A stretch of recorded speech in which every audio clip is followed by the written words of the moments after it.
সবাইকে স্বাগত জানাচ্ছি নিউজ 24 সংবাদে। আপনাদের সঙ্গে আছি আমি আসিফ টিপু। দেখছিলেন সংবাদ শিরোনাম, এবারে বিস্তারিত। যাদের রক্তের বিনিময়ে স্বৈরাচার মুক্ত হলো বাংলাদেশ, তাদের অনেকের জীবনই এখন চরম সংকটাপন্ন। কেউ হাসপাতালে কাতরাচ্ছেন, কেউ বা পাঞ্জা লড়ছেন মৃত্যুর সঙ্গে।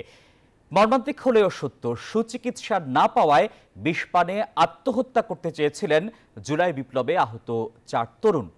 তাদের অভিযোগ, বিজয়ের পর থেকে কেউ রাখে না তাদের খবর।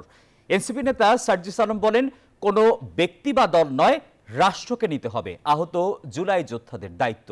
বিস্তারিত জানাচ্ছেন মাসুদ সুমন। জীবন কি এতটাই মূল্যহীন, এতটাই কমে গেছে তরুণ তাজা রক্তের দাম?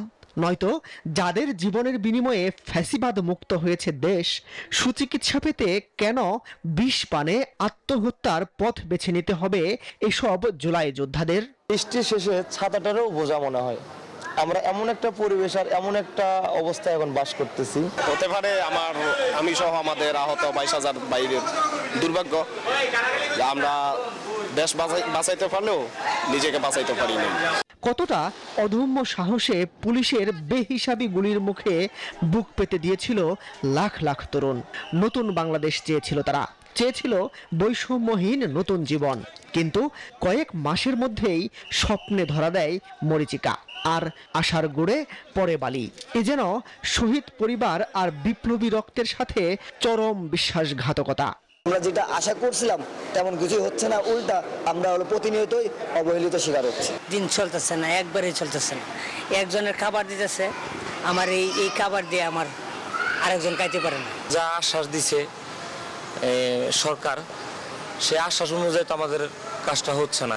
স্বৈরাচার শেখ হাসিনা বিরোধী আন্দোলনে কেউ এক চোখ হারিয়েছেন, কেউ অন্ধ হয়েছেন চিরতরে।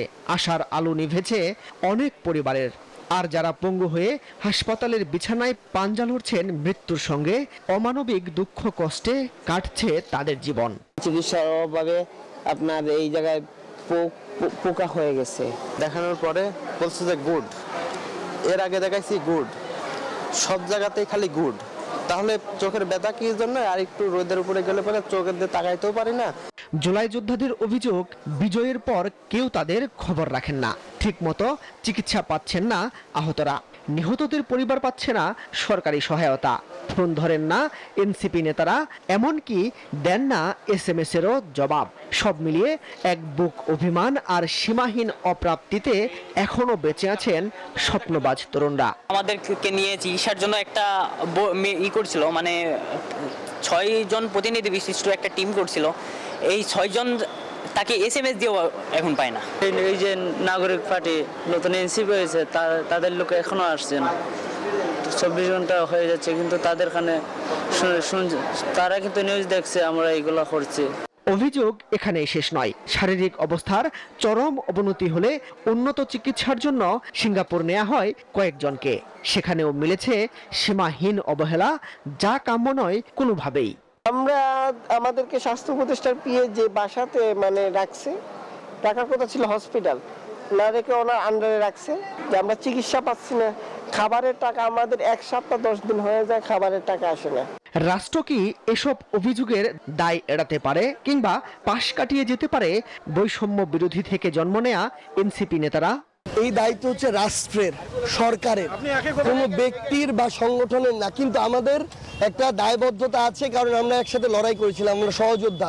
রাজনীতির মারপ্যাচ বুঝতে চান না আহত জুলাই যোদ্ধারা। তারা চান বিপ্লবের সুফল নিশ্চিত হোক, পূরণ হোক শিক্ষা, স্বাস্থ্যের মতো মৌলিক অধিকার। মাসুদ সুমন, নিউজ 24, ঢাকা। সরকারি চাকরি সংশোধন অধ্যাদেশ 2025 প্রত্যাহারের দাবিতে টানা তৃতীয় দিনের মতো সচিবালয়ে বিক্ষোভ করেছেন কর্মচারীরা। মঙ্গলবারও বিক্ষোভ মিছিলের ঘোষণা দেওয়া হয়। একই কর্মসূচি পালনের জন্য সারা দেশের সরকারি কর্মচারীদের প্রতি আহ্বান জানায় বাংলাদেশ সচিবালয় কর্মকর্তা কর্মচারী ঐক্য ফোরাম। গত বৃহস্পতিবার উপদেষ্টা পরিষদের বৈঠকে সরকারি চাকরি আইন 2018 সংশোধন করে সরকারি চাকরি সংশোধন অধ্যাদেশ 2025-এর খসড়া অনুমোদন দেয় সরকার, যাকে কালাকানুন আখ্যায়িত করে তা প্রত্যাহারের দাবিতে আন্দোলন করছেন বিভিন্ন মন্ত্রণালয় ও বিভাগের কর্মচারীরা। কিন্তু এই আন্দোলন চলার মধ্যেই 4 অপরাধে চাকরিচ্যুতির বিধান রেখে রোববার সন্ধ্যায় সরকারি চাকরি সংশোধন অধ্যাদেশ 2025 জারি করে সরকার, যেখানে দোষী কর্মচারীকে নিম্ন পদ বা নিম্ন বেতন গ্রেডে অবনমিতকরণ বা চাকরি থেকে অপসারণ বা চাকরি থেকে বরখাস্ত করা যাবে। কর্মচারীদের ব্যক্তিগত স্বার্থ ক্ষুণ্ণ হচ্ছে, যে কোনো ইয়েতে তাদেরকে চাকরিচ্যুতির ভয় দেখানো হচ্ছে এবং এটা হলে সেই আশঙ্কায় সুযোগ নাই। আগামী দিনের জন্য আপনারা প্রস্তুত থাকেন, প্রত্যেকে 3 দিন ছুটি নিয়ে আপনারা সিএল ছুটি নিয়ে বাসায় বসে থাকবেন। আমাদের সংসার বাচ্চা কাচ্চার জন্যই তো আমরা চাকরি করতে আসছি। এখন চাকরির জন্য যদি আমরা সংসারই ছেড়ে দেই তাহলে কিভাবে হবে? আমাদের প্রতি সহনশীল হন এবং এই সহনশীল আইন তৈরি করুন। অধ্যাদেশটি প্রত্যাহারের দাবিতে সোমবার সচিবালয় চত্বরে এমন বিক্ষোভ মিছিল জমায়েত। বিভিন্ন এলাকা প্রদক্ষিণ করে মন্ত্রিপরিষদ বিভাগ ও জনপ্রশাসন মন্ত্রণালয়ের নতুন ভবনের নিচে সমাবেশ করেন তারা।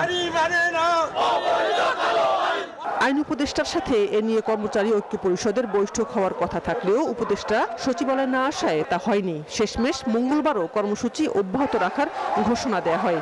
সারা বাংলাদেশের সকল মন্ত্রণালয়, বিভাগ, দপ্তর, পরিদপ্তর, অধিদপ্তর এবং অন্যান্য সরকারি সংস্থায় কর্মরত সকল কর্মকর্তা এবং কর্মচারী ভাই বোন সহকর্মীগণ আমাদের এই কর্মসূচির সাথে ঐক্যমত্য বা একাত্মতা পোষণ করেছেন।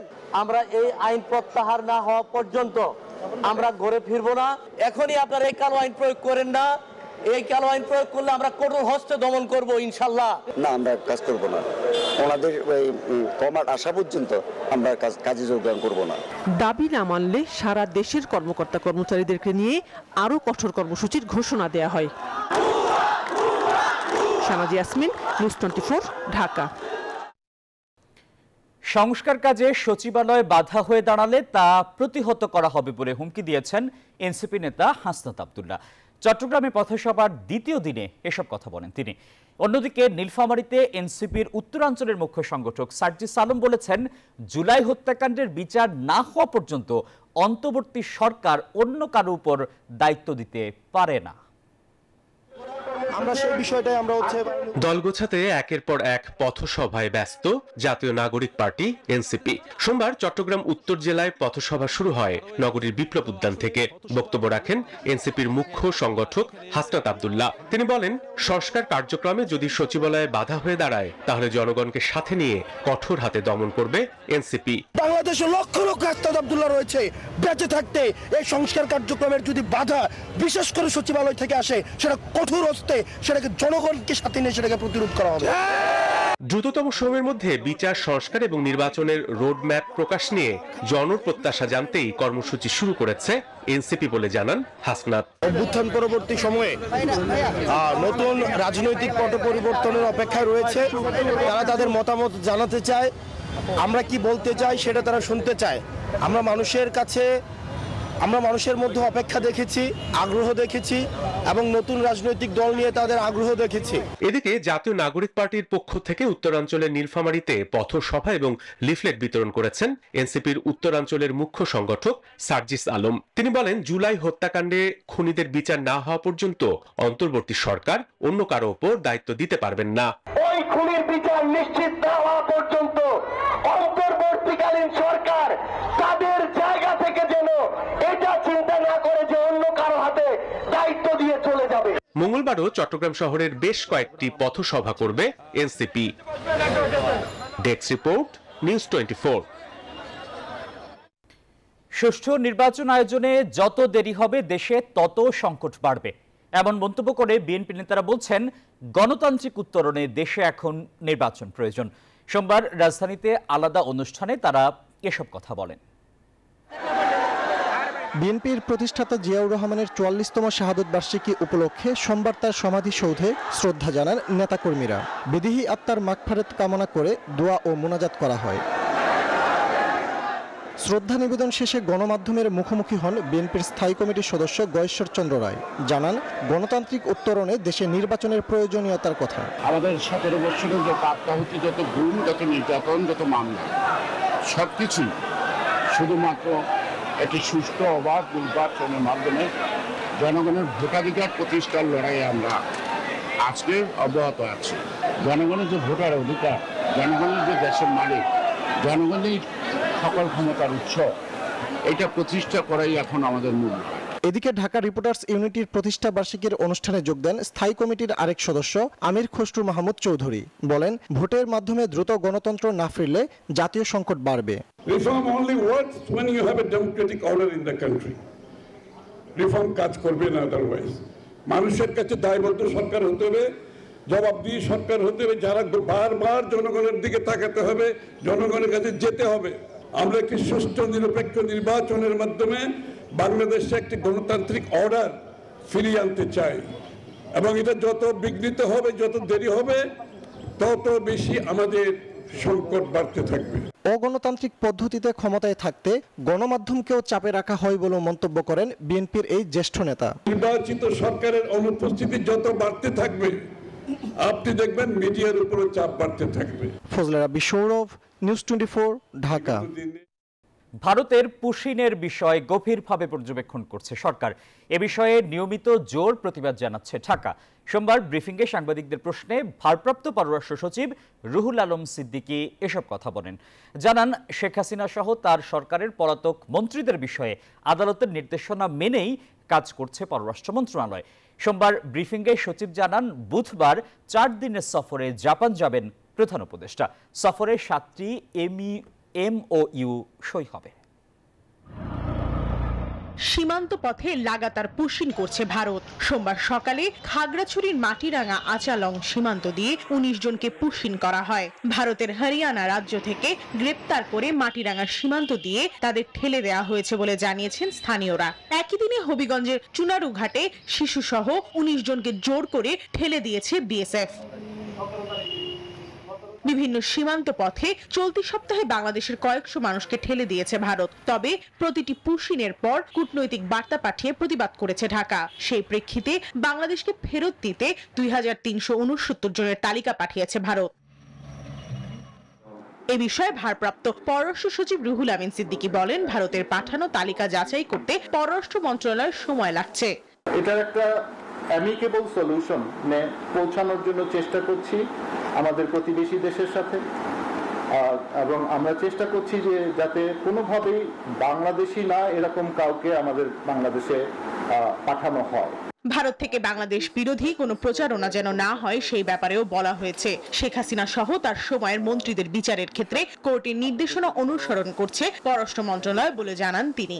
আমরা ওদের সাথে বিভিন্ন পর্যায়ে আনঅফিশিয়ালি এবং অফিশিয়ালি যোগাযোগ করছি এবং আমরা এটা নিয়ে কাজ করছি। সোমবার জাপানে প্রধান উপদেষ্টার সফর নিয়ে সংবাদ সম্মেলনে এইসব বিষয় উঠে আসে। সফরে 7টি সমঝোতা স্মারক সই করা হবার কথা রয়েছে বলে জানান পররাষ্ট্র সচিব। জাপানের কাছে চাওয়া হয়েছে $1 বিলিয়ন বাজেটের সহায়তা, তবে কত পাওয়া যাবে সেটা চূড়ান্ত হবে এই সফরেই। আমরা কেবল চেয়েছি এগ্রিমেন্টটা হবে, তারপরে আমরা বলতে পারবো যে এই লোনটা, এবং সেটা হতে আপনাকে অলমোস্ট ওই সময় পর্যন্ত কত অপেক্ষা করতে হতে পারে। সফরে প্রাধান্য পাবে কৌশলগত দ্বিপাক্ষিক সহযোগিতা, বাণিজ্য, অবকাঠামো খাতে বিনিয়োগ ও রোহিঙ্গা প্রত্যাবাসন ইস্যু। প্রমা চৌধুরী, নিউজ 24, ঢাকা। জেলা বিভাগ ছাড়িয়ে বুধবার ঢাকায় ফিরছে বিএনপির তারুণ্যের সমাবেশ। আয়োজন হবে নয়াপল্টনে। এর আগে কাল কৃষিবিদ ইনস্টিটিউশনে হবে তারুণ্য সেমিনার। সোমবার নয়াপল্টনে যুব স্বেচ্ছাসেবক ও ছাত্রদল যৌথ ব্রিফিংয়ে এসব কথা জানায়। গণতন্ত্র তখনই অর্থবহ হয় যখন দেশের প্রতিটি নাগরিক, বিশেষ করে তরুণ প্রজন্ম, তাদের ভোটের মাধ্যমে রাষ্ট্র ক্ষমতা নির্ধারণে ভূমিকা রাখতে পারে। বিএনপি মনে করে এই ভোটাধিকার কোনো প্রতিষ্ঠা না হলে পরিবর্তন টেকসই হবে না এবং তরুণদের আকাঙ্ক্ষা বারবার লুণ্ঠিত হবে। তাই এই কর্মসূচি শুধু সচেতনতা সৃষ্টির নয়, এটি একটি রাজনৈতিক জাগরণ, যেখানে তরুণরা তাদের অধিকার বুঝে নেবে, রক্ষা করবে এবং তা আদায়ের লড়াইয়ে নেতৃত্ব দিবে। রাজধানীর মধ্য বাড্ডায় স্থানীয় বিএনপি নেতা কামরুল আহসান সাধনকে গুলি করে হত্যার ঘটনায় 2 জনকে প্রাথমিকভাবে শনাক্ত করা হয়েছে বলে জানিয়েছে পুলিশ। এই ঘটনায় নিহতের স্ত্রী দিলরুবা আক্তার সোমবার ভোরে বাড্ডা থানায় অজ্ঞাতনামাদের আসামি করে একটি হত্যা মামলা করেছেন। পুলিশ জানিয়েছে সিসি ক্যামেরা ফুটেজে দুজনকে গুলি করতে দেখা গেছে, তাদের শনাক্ত করা হয়েছে। এখন তাদেরকে গ্রেপ্তারের চেষ্টা চলছে। এর আগে রোববার রাতে গুলশান থানা বিএনপির সাবেক যুগ্ম আহ্বায়ক কামরুলকে বাড্ডার গুদারাখাজ এলাকায় গুলি করে হত্যা করা হয়। বাড্ডা থানার ভারপ্রাপ্ত কর্মকর্তা সাইফুল ইসলাম বলেন, সিসি ক্যামেরার ফুটেজে দেখা গেছে দুই ব্যক্তি বিএনপি নেতা কামরুলকে এলোপাতাড়ি গুলি করে হেঁটে চলে যাচ্ছে।